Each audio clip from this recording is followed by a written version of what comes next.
Assalamualaikum warahmatullahi wabarakatuh.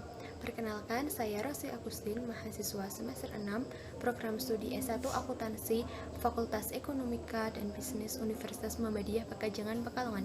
Pada kesempatan kali ini, saya akan memaparkan materi mengenai Badan Layanan Umum atau yang biasa disingkat dengan BLU. BLU, apa sih itu BLU? Tentunya kita sudah tak asing lagi dengan BLU. Badan Layanan Umum atau yang biasa disingkat dengan BLU adalah instansi di lingkungan pemerintah yang dibentuk untuk memberikan pelayanan kepada masyarakat berupa penyediaan barang dan atau jasa yang dijual tanpa mengutamakan mencari keuntungan dan dalam melakukan kegiatannya didasarkan pada prinsip efisien dan efektivitas. Materi selanjutnya yaitu mengenai dasar hukum. Apa saja sih dasar hukum dari BLU itu sendiri? Yang pertama yaitu Undang-Undang Nomor 1 Tahun 2004 mengenai Perbendaharaan Negara. Yang kedua, Undang-Undang Nomor 23 Tahun 2014 mengenai Pemerintah Daerah. Yang ketiga yaitu Peraturan Pemerintah Nomor 58 Tahun 2005 mengenai Pengelolaan Keuangan Daerah. Yang keempat yaitu Peraturan Pemerintah Nomor 23 Tahun 2005 mengenai Pengelolaan Keuangan Badan Layanan Umum. Yang keenam yaitu Peraturan Pemerintah Nomor 71 Tahun 2010 mengenai Standar Akuntansi Pemerintahan. Yang keenam yaitu Permendagri Nomor 61 Tahun 2007 mengenai Pedoman Teknis Pengelolaan Keuangan. Dan yang terakhir yaitu PSAP Nomor 13 yaitu mengenai penyajian laporan keuangan Badan Layanan Umum. Yang selanjutnya yaitu mengenai tujuan BLU. Apa saja sih tujuan BLU? Tujuan BLU yaitu ada 3. Yang pertama, meningkatkan kualitas pelayanan masyarakat. Yang kedua, memajukan kesejahteraan umum. Dan yang ketiga yaitu mencerdaskan kehidupan bangsa. Materi selanjutnya yaitu mengenai karakteristik BLU. Di dalam PSAP nomor 13, karakteristik BLU terdapat 9 poin. Yang pertama, pendanaan entitas tersebut merupakan bagian dari APBN atau APBD. Yang kedua, entitas tersebut dibentuk dengan peraturan perundang-undangan. Yang ketiga, pimpinan entitas tersebut adalah pejabat yang diangkat atau ditunjuk.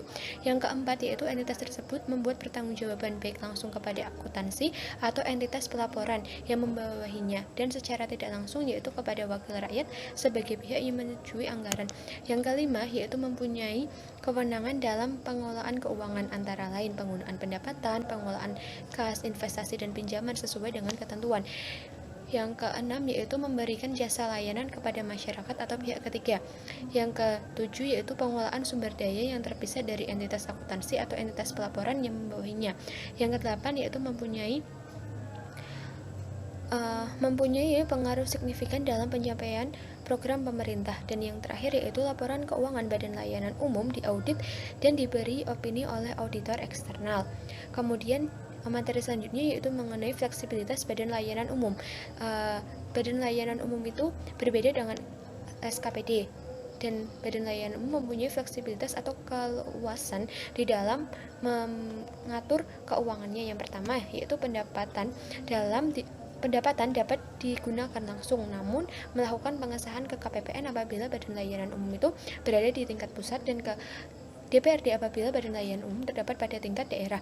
Yang kedua, fleksibel budget dengan ambang batas. Yang ketiga, investasi jangka pendek untuk pengelolaan kas. Yang keempat yaitu melakukan utang jangka pendek. Karena BLU itu berbeda dengan SKPD, maka BLU diberikan keleluasaan untuk melakukan pembiayaan atau utang kepada pihak yang ketiga. Yang keempat yaitu surplus digunakan pada tahun anggaran berikutnya dan defisit dimintakan ke APBN apabila pada tingkat pusat dan ke APBD apabila pada tingkat daerah. Yang selanjutnya yaitu pengelolaan barang dapat dikecualikan dari aturan umum pengadaan. Dan yang terakhir yaitu pengelolaan kas, pemanfaatan able kas hasil untuk Badan Layanan Umum. Materi selanjutnya yaitu mengenai akuntansi Badan Layanan Umum. Di dalam akuntansi Badan Layanan Umum yaitu yang pertama, Badan Layanan Umum menerapkan sistem informasi manajemen keuangan sesuai dengan kebutuhan dan praktek bisnis yang sehat. Yang kedua, setiap transaksi keuangan Badan Layanan Umum harus diakuntansikan dan dokumen pendukung dikelola secara tertib. Yang ketiga, yaitu Badan Layanan Umum menyelenggarakan akuntansi dan laporan keuangan sesuai dengan standar akuntansi keuangan yang diterbitkan oleh Asosiasi Profesi Akuntansi Indonesia. Penyelenggaraan akuntansi dan laporan keuangan menggunakan basis akrual baik dalam pengakuan pendapatan, biaya, aset, kewajiban, dan ekuitas. Yang keempat yaitu dalam hal tidak terdapat standar akuntansi, Badan Layanan Umum dapat menerapkan standar akuntansi industri yang spesifik setelah mendapatkan persetujuan dari Kementerian Keuangan. Yang kelima yaitu Badan Layanan Umum mengembangkan dan menerapkan sistem akuntansi dengan berpedoman pada standar akuntansi yang berlaku untuk Badan Layanan Umum yang bersangkutan dan ditetapkan oleh Kepala Daerah dengan Peraturan Kepala Daerah. Yang keenam yaitu dalam rangka penyelenggaraan akuntansi dan pelaporan keuangan berbasis akrual, pemimpin Badan Layanan Umum menyusun kebijakan akuntansi yang berpedoman pada standar akuntansi sesuai jenis layanannya. Yang terakhir yaitu kebijakan akuntansi Badan Layanan Umum digunakan sebagai dasar dalam pengakuan, pengukuran, penyajian, dan pengungkapan aset, kewajiban, ekuitas, dan pendapatan dan biaya. Selanjutnya yaitu mengenai laporan keuangan Badan Layanan Umum. Di dalam laporan keuangan Badan Layanan Umum terdapat 7 komponen laporan keuangan. Yang pertama, laporan realisasi anggaran, yang kedua laporan perubahan saldo anggaran lebih, yang ketiga neraca, yang keempat laporan operasional, yang kelima laporan arus kas, yang keenam laporan perubahan ekuitas, dan yang ketujuh yaitu catatan atas laporan keuangan. Di dalam laporan keuangan disertai dengan laporan kinerja yang berisikan informasi mengenai pencapaian hasil atau keluaran atau output dari Badan Layanan Umum itu sendiri. Selanjutnya yaitu laporan keuangan yang diaudit. Laporan keuangan tersebut diaudit oleh auditor eksternal sesuai dengan peraturan perundang-undangan. Materi yang terakhir yaitu mengenai surplus atau defisit Badan Layanan Umum.